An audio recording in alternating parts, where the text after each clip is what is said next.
Hey everybody, welcome back. Today we are going to tackle Chapter 6, the Macroeconomic Perspective. And so if you've been following along chapter by chapter, this is our first time to really dive into the true macro stuff.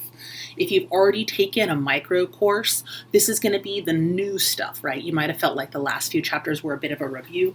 This is going to be new.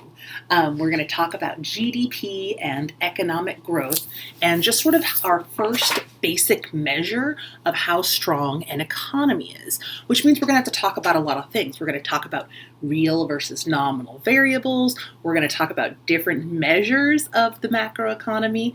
But mostly what we're going to be looking at is our productivity, our measure of economic strength.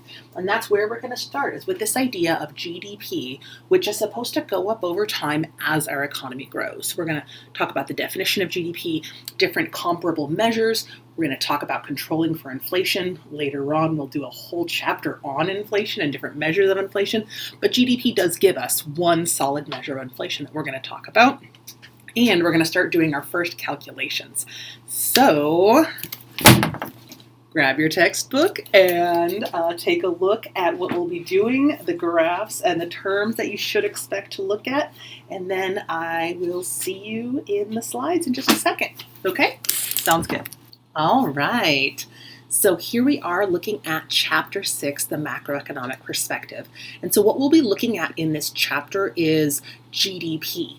GDP, or gross domestic product, is our basic measure of economic success and our productivity as a country, or any country's productivity. So first we'll talk about what GDP is, define it a couple of different ways. We'll talk about the size of the economy and what the general trends are. Then we'll talk about adjusting it from nominal to real and what that means, talking about inflation and changes in price levels. We'll talk about GDP over time in real terms.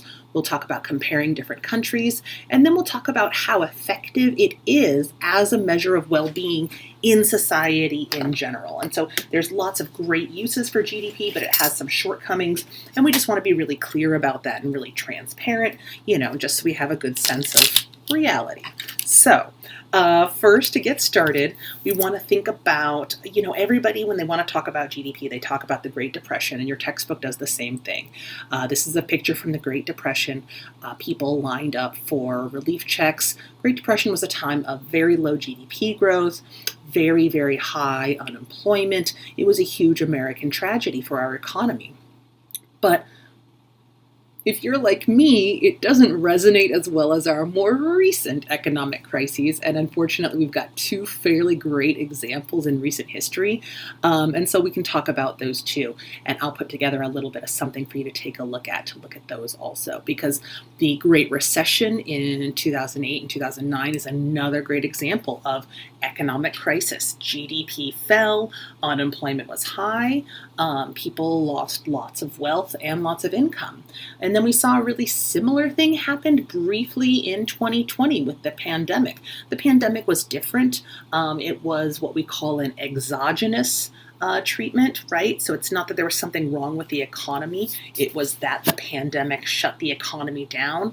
And so the effects were a little bit different, but we still saw some decrease in our economic productivity. We saw some increase in poverty, and we definitely saw a huge increase in unemployment for a couple of reasons.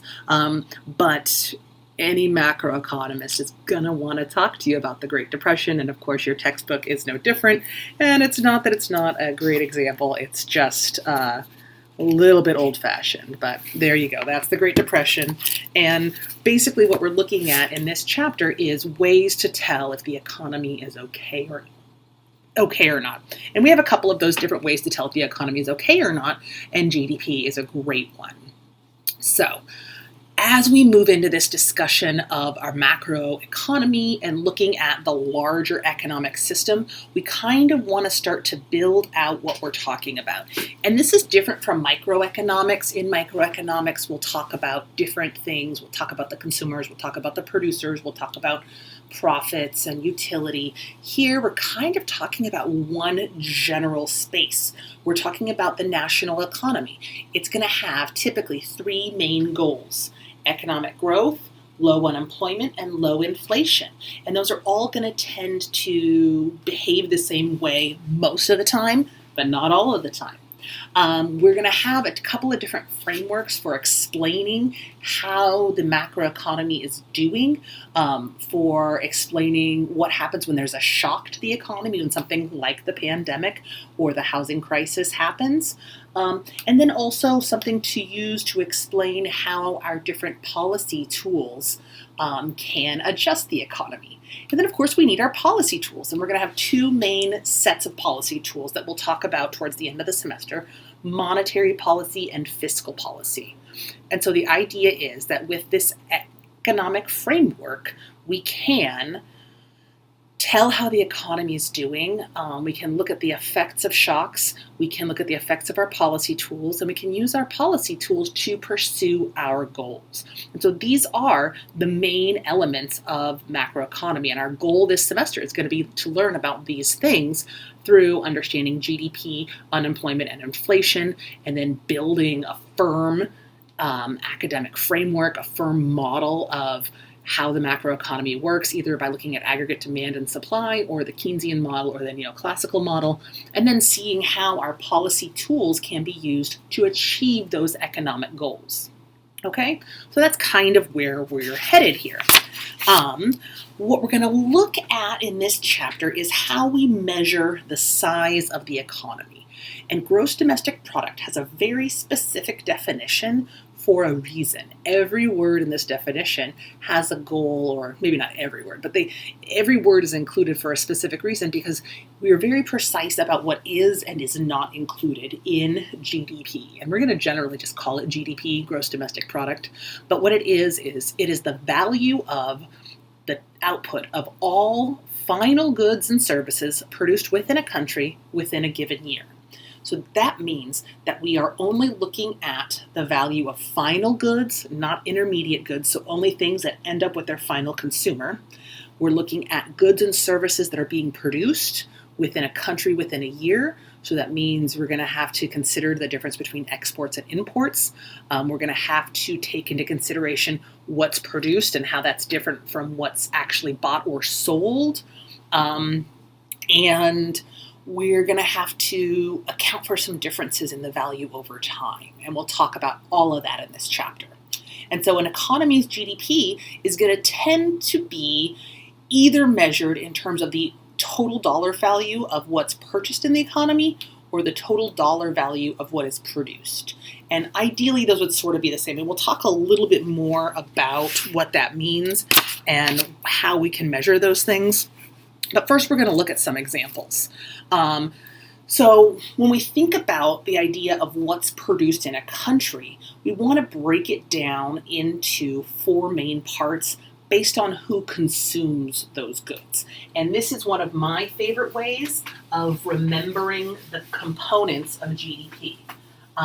We generally think that everything produced within a country is going to be consumed by one of these four groups. It's either going to be consumers buying it, that's going to be consumption spending.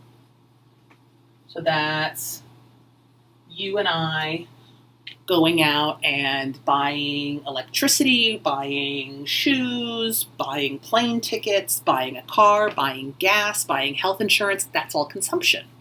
Or it could be businesses buying things. Businesses buying new equipment or materials. Those kinds of things are going to be what we call investment spending by firms. And then we're also going to have government spending, because the government buys things too. Now, we want to be careful. We are not talking about transfer payments. So if you get an unemployment check or a stimulus check or disability payments, that does not count as government spending. Government spending is when the government buys a tank from Lockheed Martin, or builds a school and buys the equipment to build a school, or builds a road, or something like that. That's when we want to consider it government spending, is when they actually use money to buy goods and services. Okay? Not just sending dollars to someone. And then the last one is going to be net exports. And what that means is we produce a certain amount of goods here in this country that we sell to other people. So that's part of our productivity. But we also consume goods that weren't produced here. I don't know how to tell you this, but this phone was produced by the good people at Samsung and probably not entirely produced in the United States. In fact, it says back here, made in Vietnam. So this would be considered an import. So when we think about net exports, we want to think about all the goods we produce and sell to everyone else, our exports. We want to include those, but we want to exclude imports because we didn't produce those. And so what we're really trying to get at here is what did we produce in the United States or in any country in a given year? So the total value of all final goods produced within a country in a year. You can look at quarterly GDP too, but we generally look at a year. And so when we look at it this way, a convenient way to think of this is to say that GDP, oops, come on, friend. Sorry.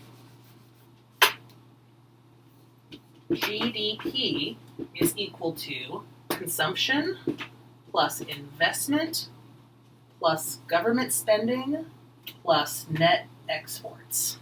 And so that is how I was taught how to calculate GDP. That's what I think is a pretty useful way of thinking about it, and I'll use it a couple of times throughout the semester, and I think it's a really useful way to just really sort of get this built into your brain that GDP is C plus I plus G plus NX. So that's how I like to think of it. What does that mean? It means that if we look at the components of GDP, and here we have from the slides the GDP from values from 2022, and you can get this data at any time from the Bureau of Economic Analysis, the BEA. They have all this data, they publish it regularly, and it's freely available. So here in the slides, we have data from 2022. In my textbook, we have data from 2016. What's great is the percentages stay about the same. The actual amounts fluctuate, but we tend to see the majority of GDP is individual household consumer consumption expenditure. So the stuff that all of us are buying makes up usually about 2/3 or more of consumption expenditure of GDP. So here in 2022, it's 67.2%. In my book, it is 68.7%. Not a huge difference, but a little bit more. And then the next biggest component is usually either government spending or investment expenditure, usually government spending, then investment, consumption by businesses, and then net exports. And net exports tends to be really small and has historically sometimes been negative in the United States because even though we do export a lot of stuff, we import much more. And we'll talk about that more when we talk about global trade. But basically it just means that we like to buy stuff from other people, and it makes sense because we're a pretty successful economy, and so we tend to consume a lot of low-cost goods from other countries. But if you want more modern data, you can go to the BEA.gov and take a look, and let me show you that right now. Boop.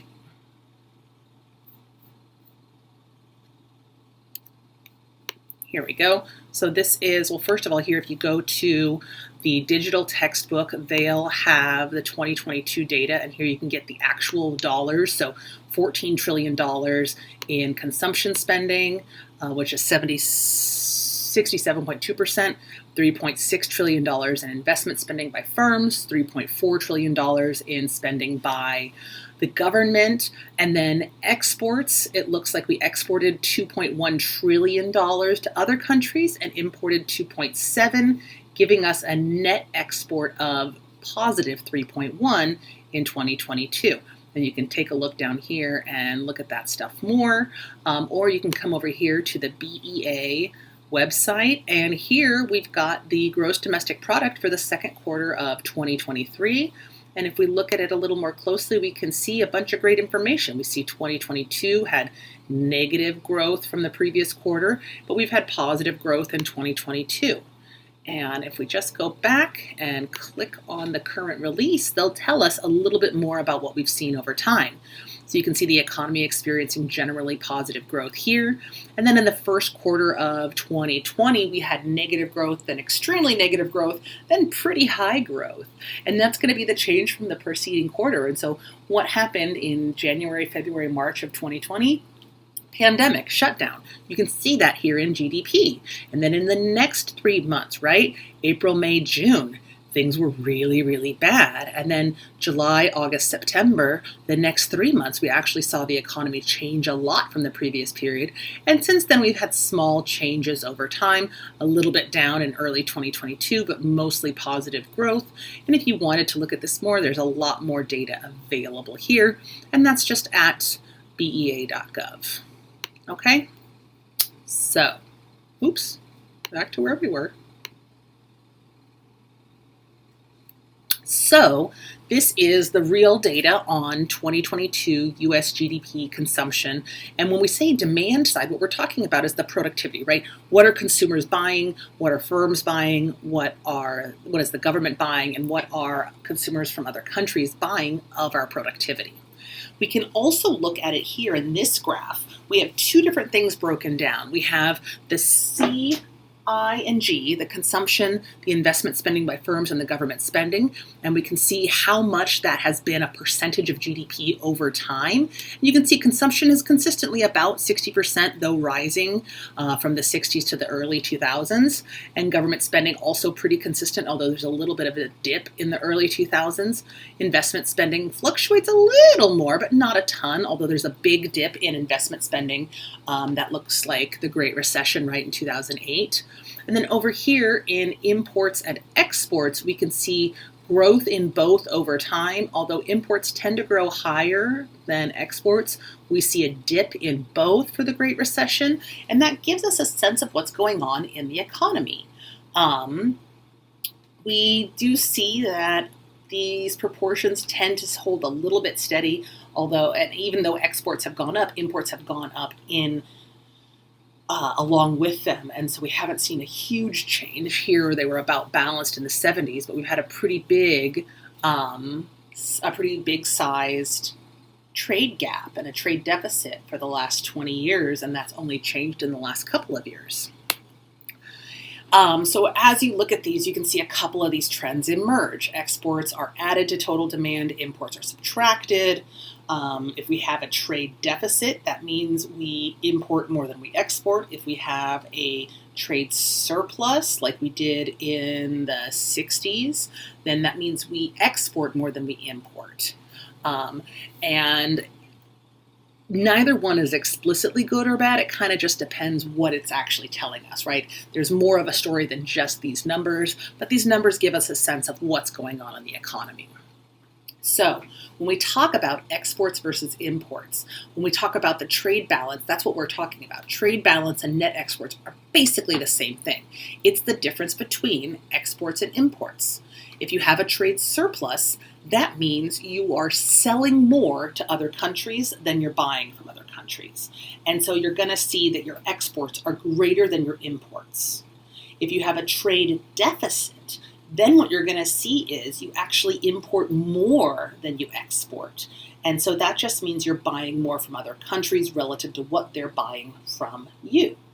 Okay, so far so good. And people talk about this a lot, and it's going to be a function of a couple of different things. It's going to be a function of things we'll talk about when we start to talk about trade in the next couple of chapters, but it's going to be based on exchange rates, wages, the wealth of the middle class and the consumption class in an economy, and those things are all going to be very different from country to country.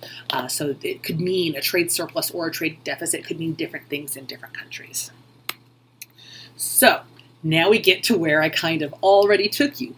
Based on these four components of demand, we can consider GDP being equal to consumption, investment, government spending, and that trade balance or net exports. So we can call GDP as being equal to C plus I plus G plus NX.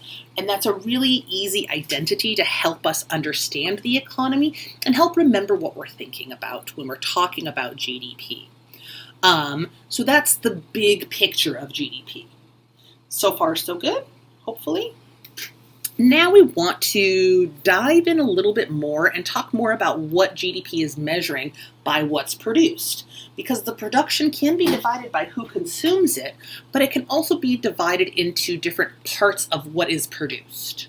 So there can be, we talk about what are called durable goods, and durable goods are just things that we expect to last for a couple of years or several years. It's going to be things like cars, refrigerators, pretty much any appliance, anything that you kind of might save up for, but you definitely expect to last for a while. Non-durable goods are things that are sort of consumed as they're used, like food or clothing.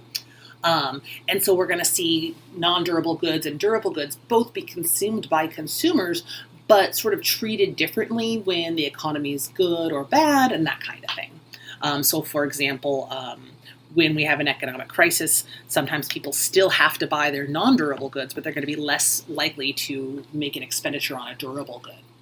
Services, on the other hand, are going to be intangible. They're not goods. They're things you get from people, right? So entertainment, healthcare, education, haircut, going to the dentist, going to a concert, those are all services. It's things you can't really touch explicitly. And that's another category of productivity that consumers and even, if the government, let's say, if it's the summertime and there's a county fair or a state fair and the government pays a performer to come on and put on a concert, that counts as the government consuming a service, right? So there's a lot of different ways to look at these things. And then we have structures. Structures are just buildings, homes, factories, office buildings, retail stores, a building used for a purpose. And then the other thing, the last thing on this list is kind of the most complicated, and that's inventories. And this is tricky because when we talk about GDP, I said it's the total value of the final goods produced within a year within a country. Not all of those goods get consumed, right? So if I am Ford and I produce 1,000 cars or 1,000 F-150 trucks, and only 900 of them get purchased in the year, I still produce that last 100, but they don't go into consumption, investment, or government spending. Or do they? They count as a change in inventory. Even though they don't get purchased in the year, let's say I made them in 2022 and now it's 2023, I might sell those cars in 2023, but I produced them in 2022. So they should count in 2022's GDP. So they count as a change in inventory. They end up in the investment category because it's productivity that the firm engaged in that they absorb and will sell later. And so inventories is where we store goods that are produced within the year but not consumed or sold yet. Does that make sense? Hopefully.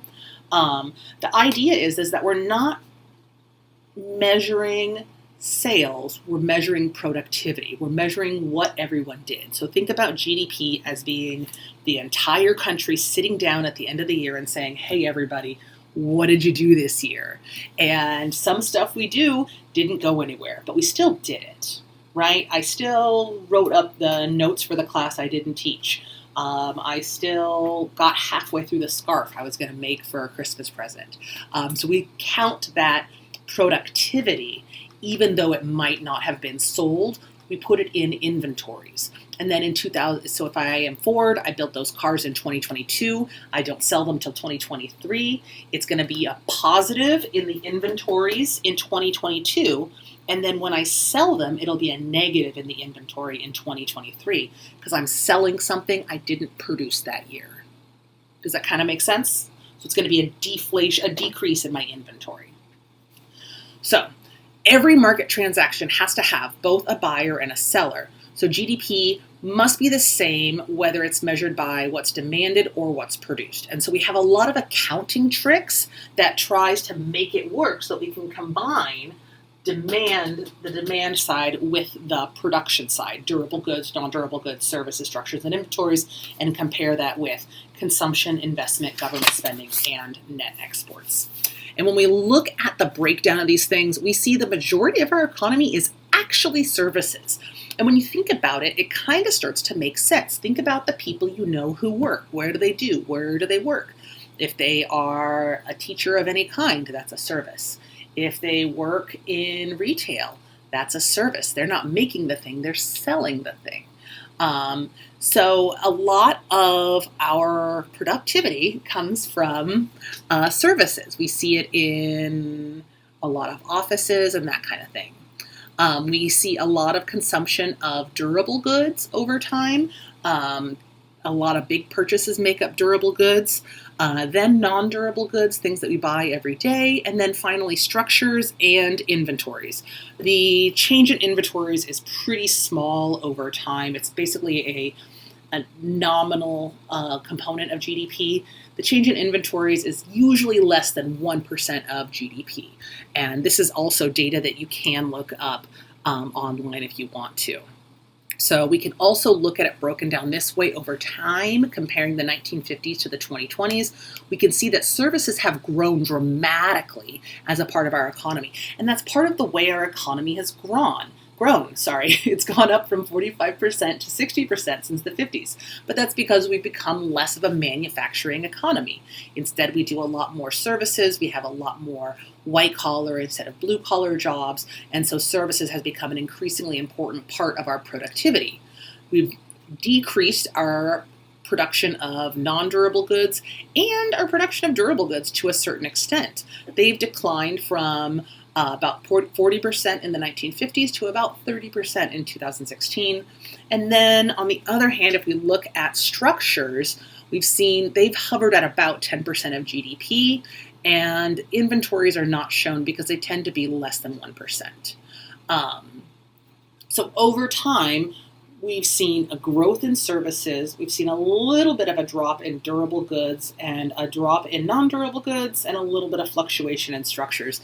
And it's interesting because you can see the 2006 housing bubble and then the housing and the real estate bubble crash in 2008 right here too, and the dip in durable goods that resulted from the crisis in the economy. So it's always kind of fun to track those things historically.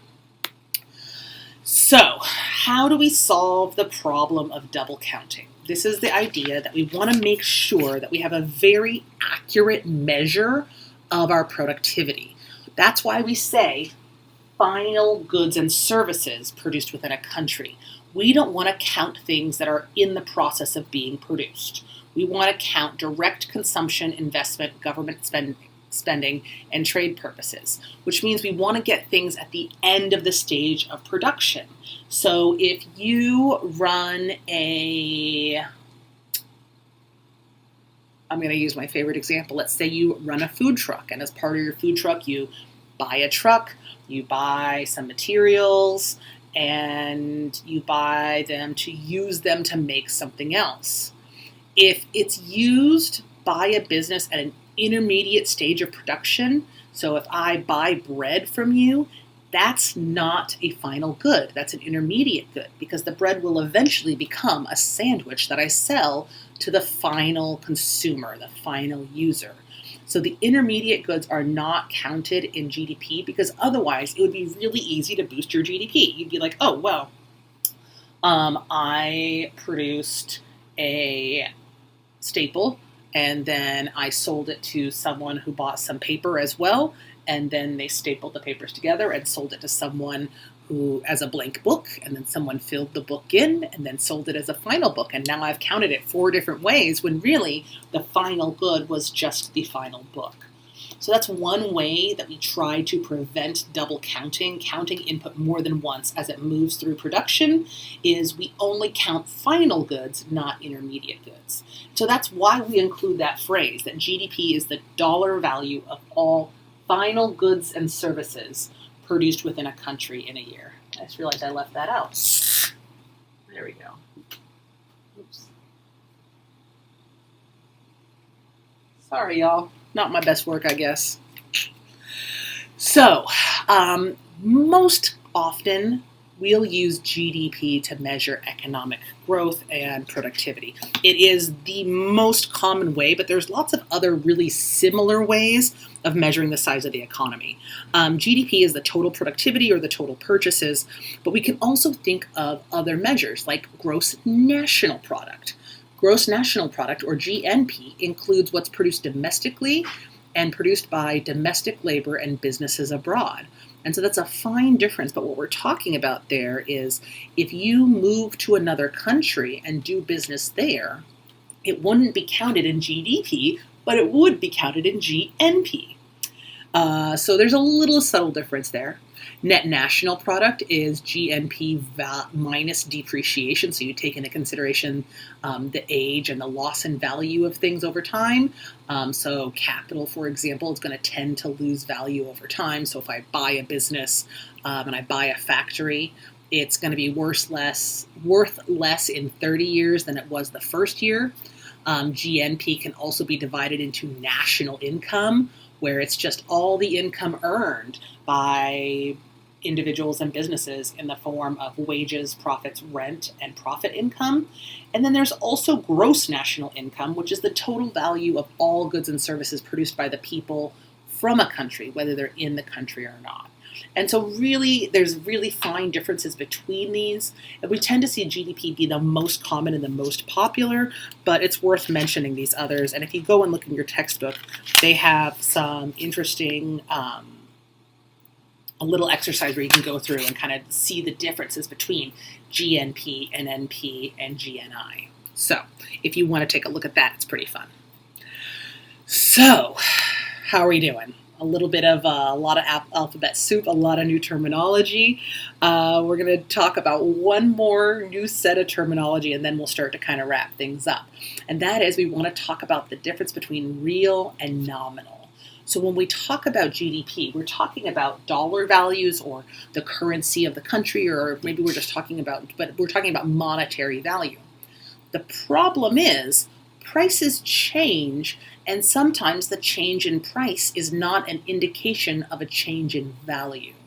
So if the price of something goes up from just prices going up everywhere, we call that inflation. And we'll talk a lot more. We have a whole chapter on inflation, but we can start to talk about it now.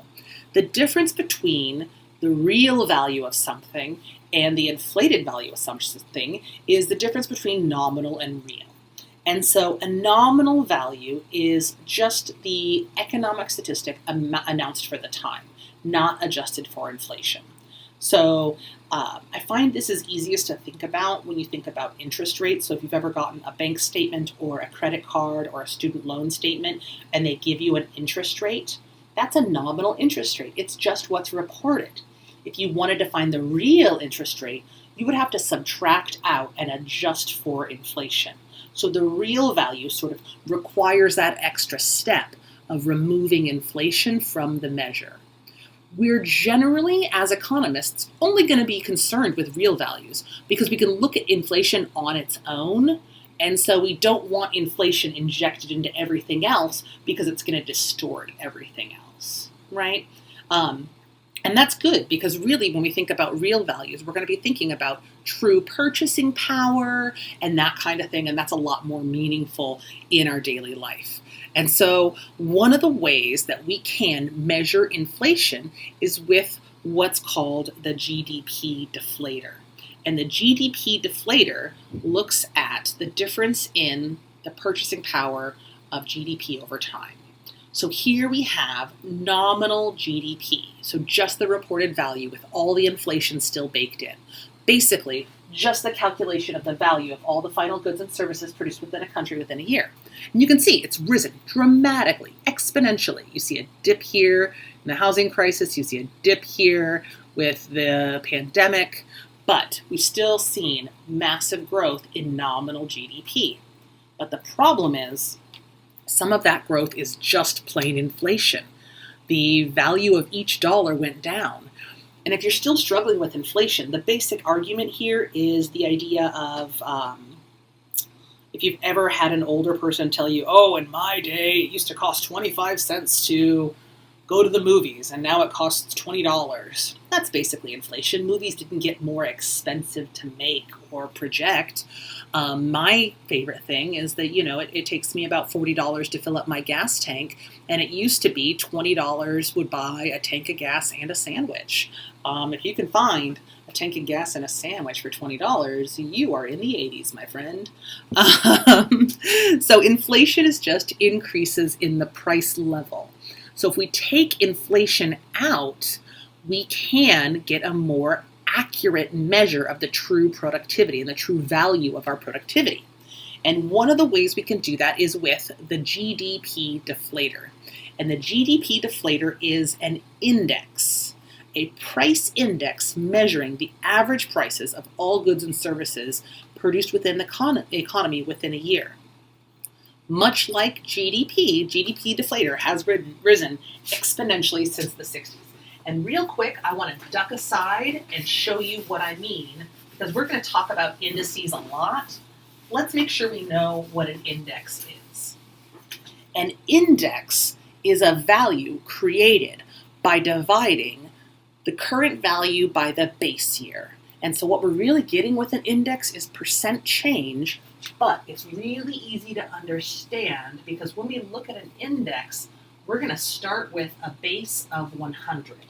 And so if I'm looking at GDP over time, so let's say this is time down here, and this is the GDP deflator. I'm going to pick a base year. So let's say my base year is, looks like 2010. And that's right here, 2010. I'm going to compare the value of the GDP deflator to this. And so if it's higher, then it's going to go up. And if it's lower, it's going to go down. And how much it's going to go up or down is a measure of how different it is from what the GDP deflator was in 2010. Does that kind of make sense? So an index is just a way of looking at the change in a value, but taking out the magnitude of the value. So this is basically just a percentage change. Does that kind of make sense? So if we're looking here at this graph of the GDP deflator, we can see the base year is when it's 100. I thought it was maybe 2010. So when it's down here at, say, 19, that's telling us that it's 2012 is the base year. 2012 is the base year right here. So this is telling us how much lower the GDP deflator was than it is in 2012. And then as it goes up from 2012, it's showing us the percent change over time. Okay, and we'll talk more about indices and an index and what it means when we get into the consumer price index, and I'll show you how to calculate it. It's really fun.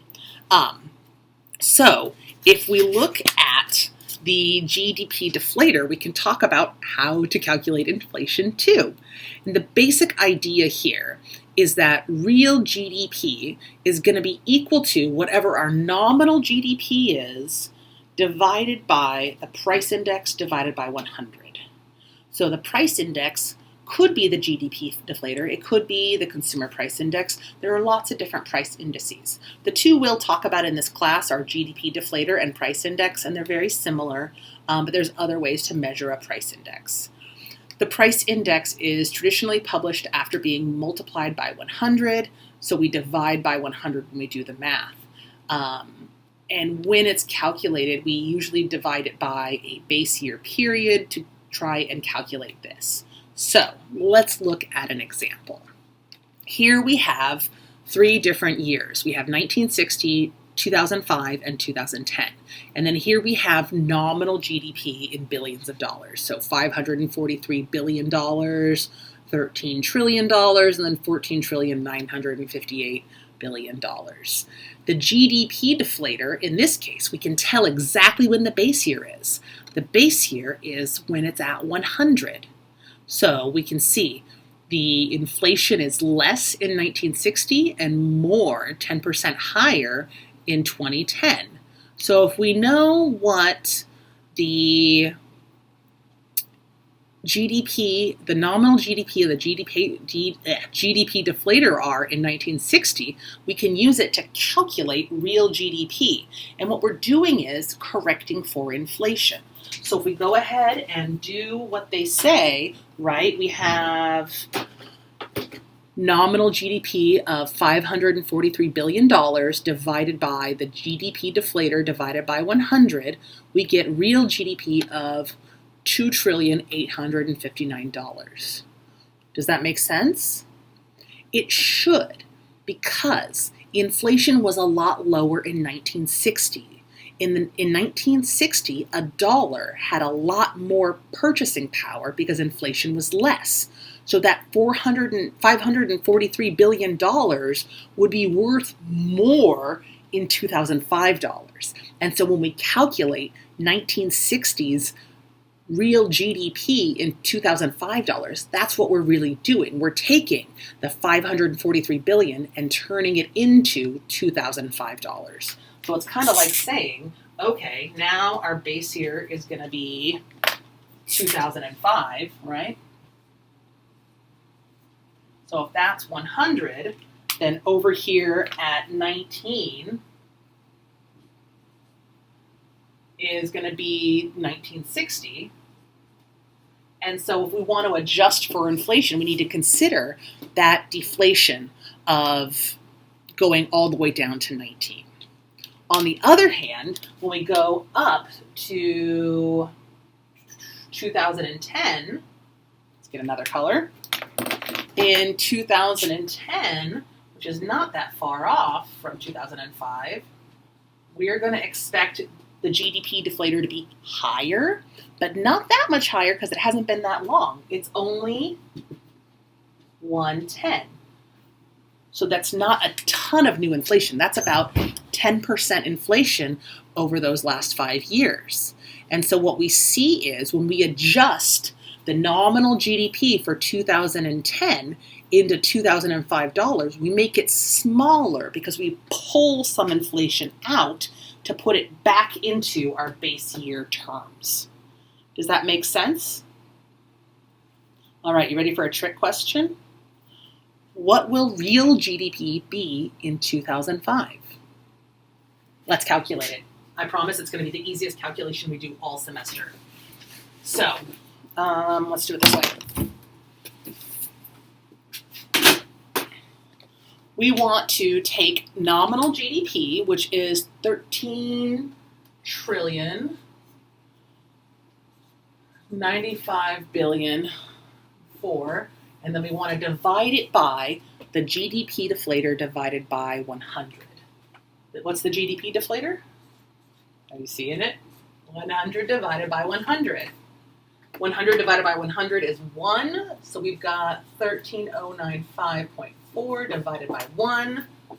Real GDP adjusted for inflation in 2005 dollars is just going to be $13,095.4 billion. Because it's the base year, it's the benchmark. Anything with a lower GDP deflator is going to get smaller. Anything with a higher GDP deflator is going to get bigger. But this is our base year. Does that kind of make sense? Do you kind of see how it's going now? Hopefully? Okay. If not, let me know, and we can do some examples together, okay? Or you can always take a look at the textbook and do some examples in there. There's some great problems at the end of the chapter. So, hopefully now you have a sense of real versus nominal. If not, don't worry. We're going to keep talking about real versus nominal. We're going to talk about it with interest rates. We're going to talk about it with calculating inflation. It's going to keep coming up, and it's going to get more familiar every time. But the big idea is to remember that real variables have the inflation taken out with some kind of price index, while nominal variables are what's usually reported and have the inflation already put in, okay? because the inflation's already there.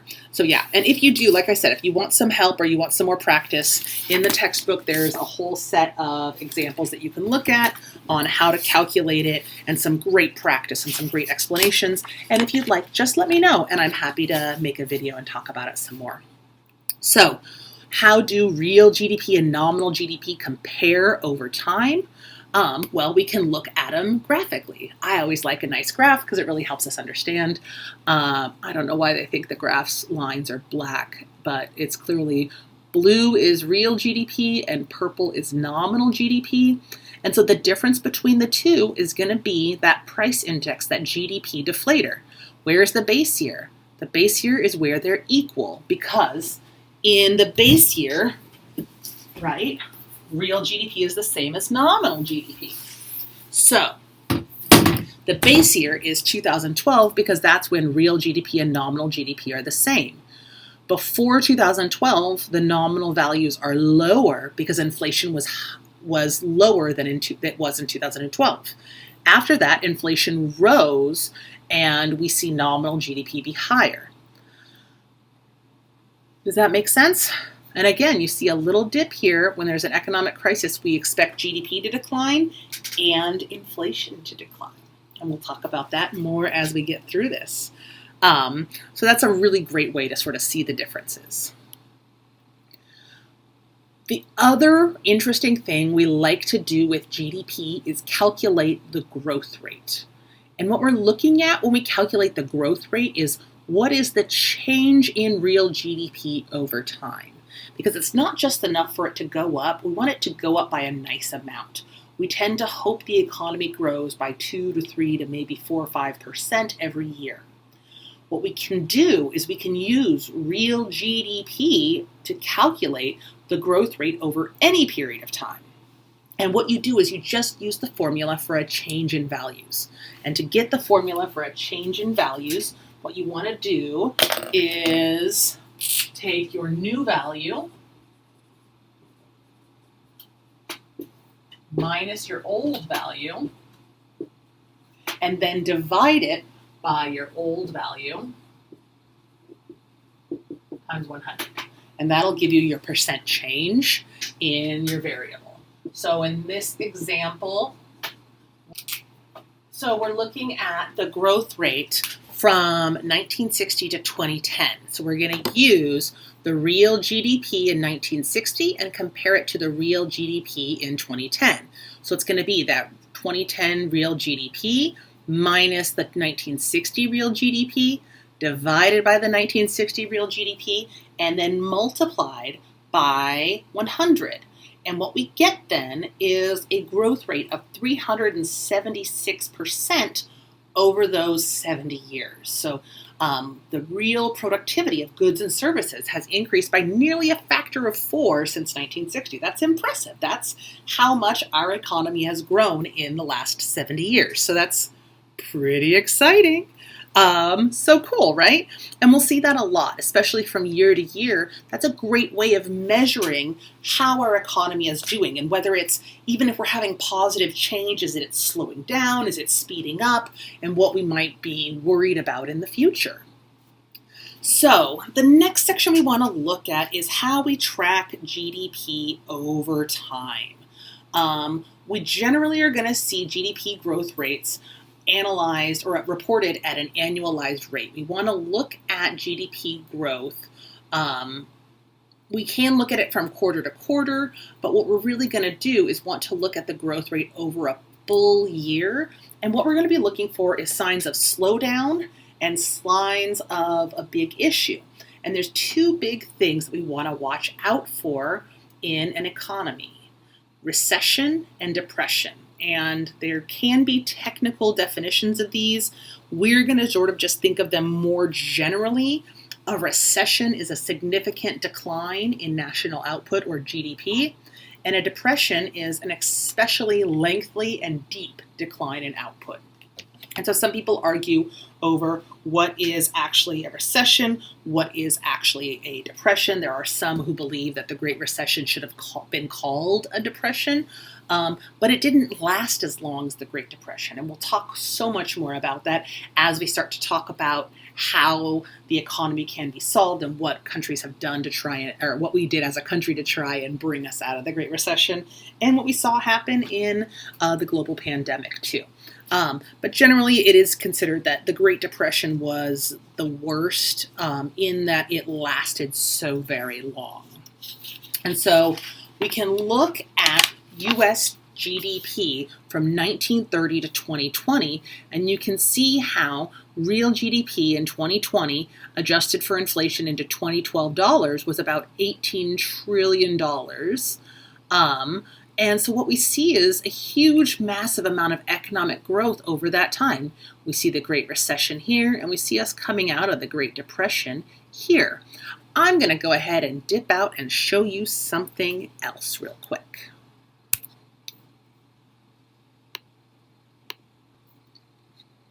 Okay, so we're going to look at the Federal Reserve, and we'll talk a lot more about the Federal Reserve going forward. There are different Federal Reserve banks around the United States. St. Louis has the Federal Reserve research branch, and they produce a lot of great information. And we're just going to look up their GDP because that allows us to zoom in on different periods of economic turmoil. Excuse me. So we're going to look at, real GDP. Oops, I picked nominal GDP. I want real GDP adjusted for inflation. And they're also using 2012 as their base year. But what we can see is how real GDP has changed over time. And I like their website because they really allow you a lot of flexibility to zoom in and out and really get a good sense of the data once it loads. And so what you'll see here is real GDP fluctuating over time. All of these bars here, these grayish bands, those are different periods of recession. And so you can see the growth from 1947 all the way up to the current quarter. Right now I'm recording this in 2023, but we can zoom in and look at just the 2000s and kind of get a sense of how much has changed over time. So here we have the early 2000s, the end of the 90s, and then we had a little dot-com boom here, very small recession, GDP flattened out, but it didn't really go down. Here we have the housing bubble, really high growth, and then the housing bubble bursts and we have a recession, we have negative GDP growth, GDP goes down, and then it respawns and it grows over time for a really long period of expansion. And then we can see here in 2020, we start to have a little bit of a decline and then a sharp decline for the pandemic recession, and then a pretty sharp growth after that with some flailing thereafter. And that's a really great way to look at that. And all this data is just freely available. You can just go and Google Fred and take a look at that. So I think that's really exciting. So that's another way to look at real GDP over time. When we look at GDP over time, like we just did, and we see those periods of recession and periods of economic growth, it gives us a sense of a sort of cycle that the economy goes through. And what we call that is the business cycle. And so what we're saying basically is that we look at the economy over time and we look at GDP over time, we're going to tend to see periods of high economic growth and low economic growth. And so we're going to have it this is sort of the stylized version of what we expect the economy to look like, right? This is the business cycle. And it's going to have peaks where things are going really great, and it's going to have troughs, periods where the economy is low. And so you can think about, okay, well, there was a peak in the housing market, peaked in 2006. The Great Recession was at its bottom in 2009, and then we went back up.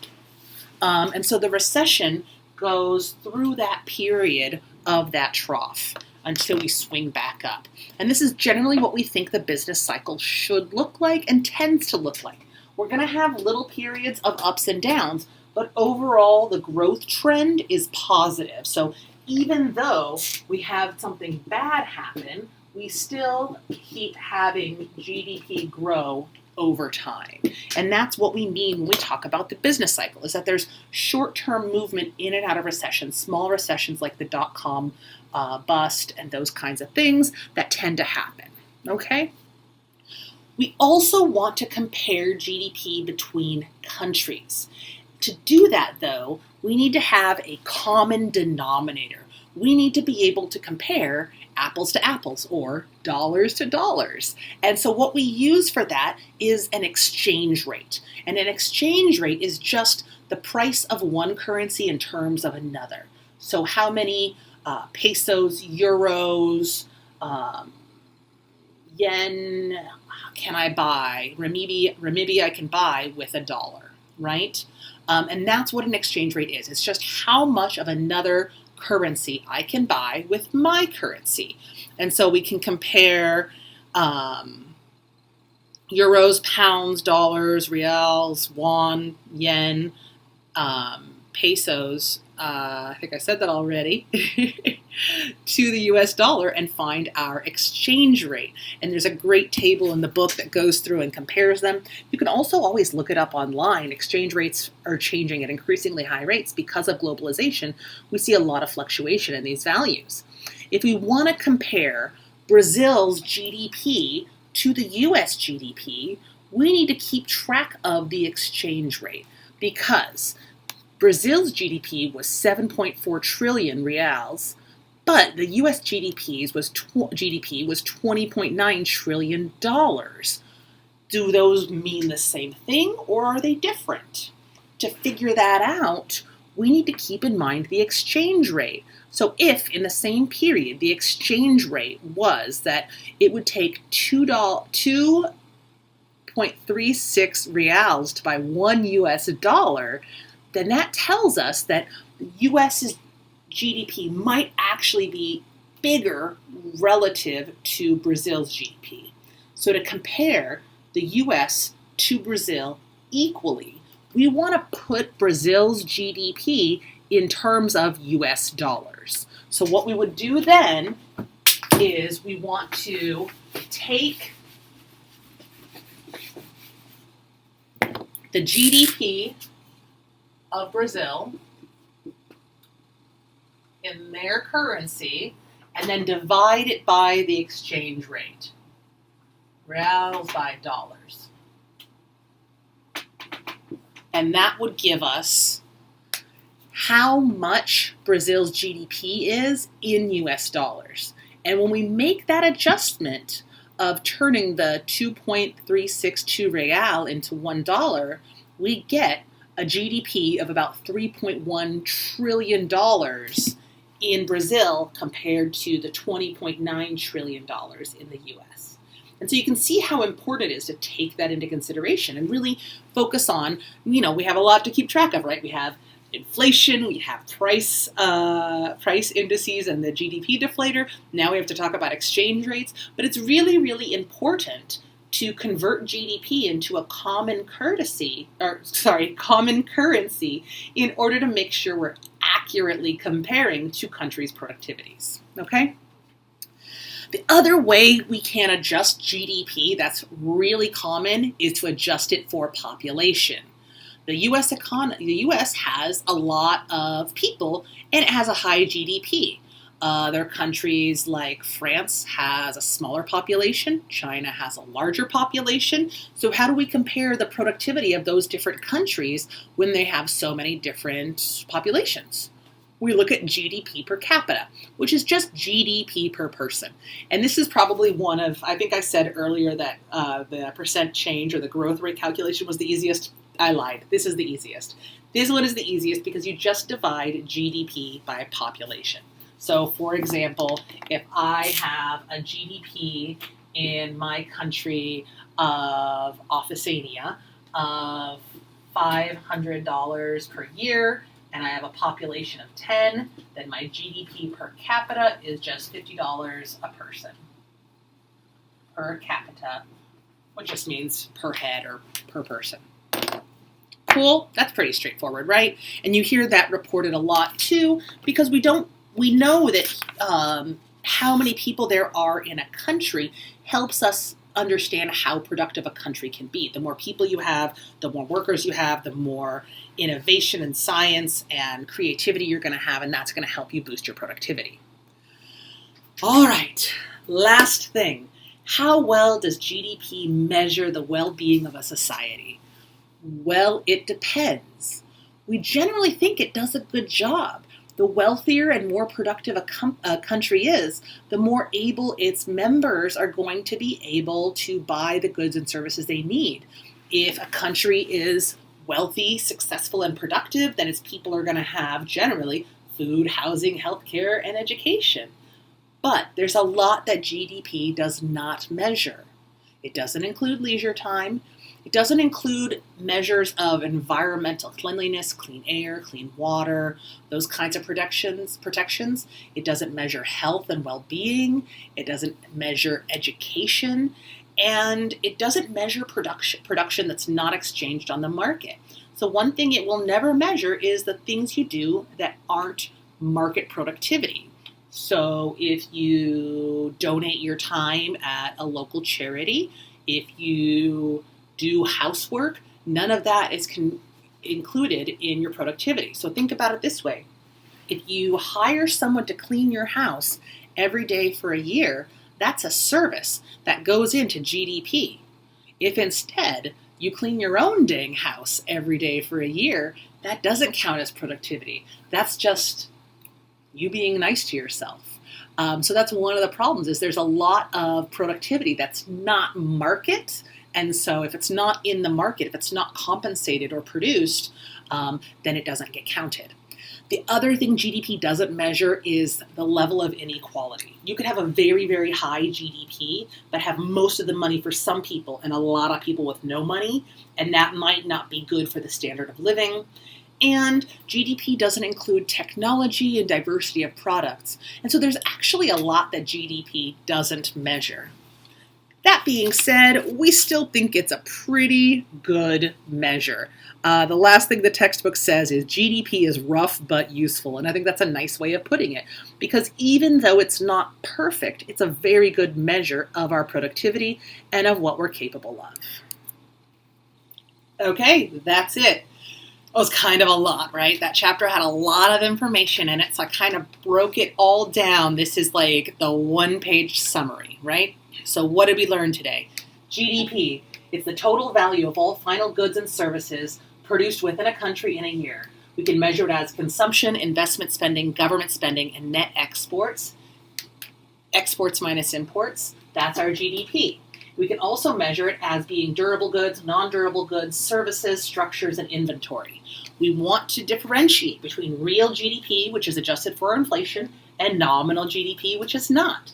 We can adjust it for inflation using a price index like the GDP deflator. We also can track GDP over time, looking at recessions and depressions. We talked about peaks and troughs and the business cycle.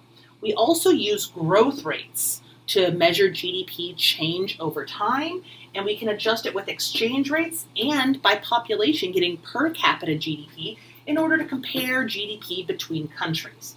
And then finally, does it measure everything? No, there's a lot that GDP misses, but it's still a good measure, it's still valuable, and we're still going to talk a lot about it. So, that is the chapter. Take a look at the slides. Take a look at, I think this is a useful one to just sort of review the key concept summary at the end of the text. Take a look at all the terminology. Let me know what questions you have. What would you like more practice with? What do you feel comfortable with? What does this make you wonder about what we'll do next? And I'll see you next time. Have a great day.